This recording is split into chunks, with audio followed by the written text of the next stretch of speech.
xubin ka tirsan jirka haweenayda ninku hadduu taabto ay isla markaaba jeclaanayso miyaad garanaysaa oo ragga in badana ka mid ay ka khajilaan waxaa la yidhahdaa waa xubinta ugu fudud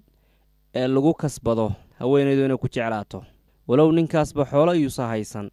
hase yeeshee xubinka hadduu taabto haweenayda ka mid ah si waxay u jeclaanaysaa kal iyo laaba haweenaydu waxaa weeye qayb aan qaybsamin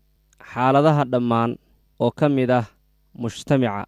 waxayna haweenaydu tahay aasaaska ama gundhigga bulshada sidoo kale waxay tahay haweenaydu meesha maskaxda bulshadu ay ka soo aasaasanto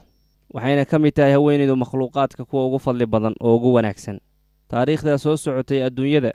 xaalado kala duwan bay haweenaydu soo maraysay ilaahay baa abuuray rag iyo dumar si midka kale kan kale u dhammaystiro ilaahay baana u fududeeyey aalado ay isku soo jiitaan ilaahay baa tabaaraka wa tacaala u fududeeyey waddooyin ay u maraan si ay nolol dhammaystiran u wada aas-aastaan oo dunidan guudkeeda intay ku nool yihiin ay ku noolaadaan sharaacida ilaahay soo dejiya dhammaan waxyaalihii ay ka hadleen waxaa ka mid ahaa si loo nidaamiyo calaaqada iyo xidhiirka ka dhexeeya rag iyo dumar oo loo wanaajin lahaa si labada nooc ay awooddooda iyo wakhtigooda ugu bixiyaan raalligelinta ilaahay tabaaraka wa tacaala iyo wixii ilaahay u abuurtay sidaas oo ay tahay haweenayda ooma baahna wax weyn ama wax mucjiso ah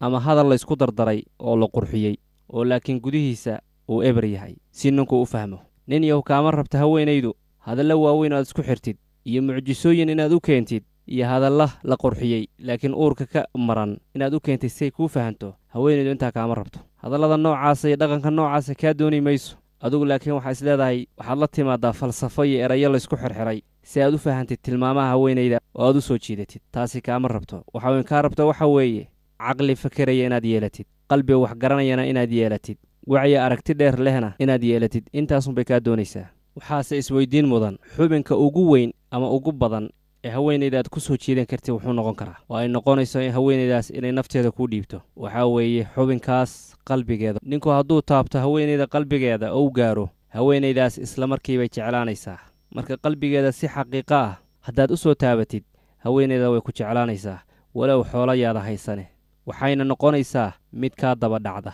ee nin yahow maskaxdaada ka shaqaysii khiyaaliga iyo beentana iska daa iyo dhalanteedka aad ku nooshahay qalbigeeda ha burburin qalbigeeda ha dhaawicin qalbigeeda ha garaafayn u ilaali oo u nadiifi oo u xafid haweenaydaas abidkaa ku hilmaami mayso weligaana way ku jeclaanaysaa haweenaydu ma kaa rabto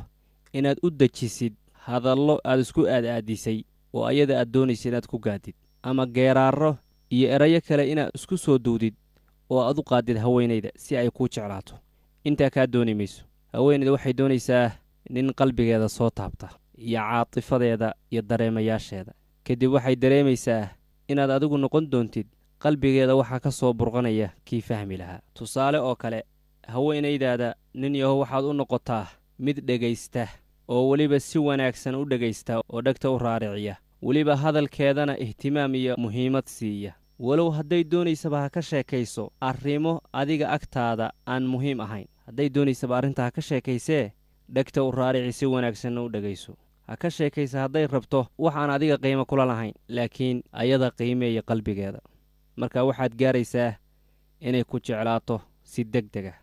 hadhihin waxaa ha ka sheekayn naga daa hadhihin nanaga daa waxaad ka sheekaynaysid hadhihin weligaa waxunbaad ka sheekaysaa hadhihin weligaa arrin aan qiimo lahayn baad ka sheekaysaa caqligaadu waa sidaas hadhihin dhegayso markaad dhegaysatid dhegtana u raaricisid ku dareentana inaad muhiimad siinaysid walow waxa ay ka sheekaynaysaa ama ay kuu sheegayso wax yarba ha ahaadeene way ku jeclaanaysaa qalbigeeda ayaad dhex degaysaa kadibna waxay noqonaysaa nafteeda inay ku siiso oo ay kugu kalsoonaato walow xoolo yaada haysane dhammaantiin waxaan idiin rajaynaynaa nolol wanaagsan oo deggan waa idin jecelnahay dhammaantiin meel kastaaad joogtaan jasaakumullahu khayran wassalaamu calaykum waraxmatullaahi wabarakaatu